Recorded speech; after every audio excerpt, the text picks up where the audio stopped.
পছন্দের কার্টুন চরিত্রের সফট টয়কে ছেড়ে এই বাচ্চা মেয়েটি বেছে নিল তার বাবাকে। পৃথিবীর যে কোনো মেয়ের কাছে তার বাবাই হলেন তার সবচেয়ে ভরসার মানুষ, আর সেটাই আজ আবারও প্রমাণ হয়ে গেছে সোশ্যাল মিডিয়ায় ভাইরাল এই ভিডিওর মাধ্যমে।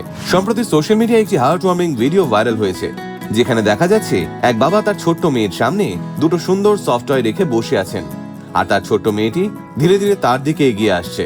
সবাই ভেবেছিল মেয়েটি নিশ্চয়ই পুতুল দুটোর মধ্যে যে কোনো একটা নিয়ে নেবে, কিন্তু কয়েক সেকেন্ড পুতুলগুলোর দিকে তাকিয়ে থাকার পরেই হঠাৎই সে দৌড়ে গিয়ে জড়িয়ে ধরলো তার বাবাকে। মুহূর্তটা দেখে রীতিমতো অবাক হয়ে যান সবাই, অবাক হয়ে যান তার বাবাও, কারণ খেলনাগুলো নয়, মেয়েটির কাছে সবচেয়ে মূল্যবান ছিল তার বাবার স্নেহ আর ভালোবাসা।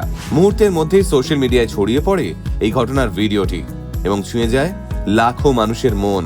বাবা ও মেয়ের এই মিষ্টি ভিডিওটি আমাদের আবারও মনে করিয়ে দেয় পৃথিবীর সবচেয়ে দামি খেলনাটাও বাবা মায়ের ভালোবাসার সামনে কিছুই নয়।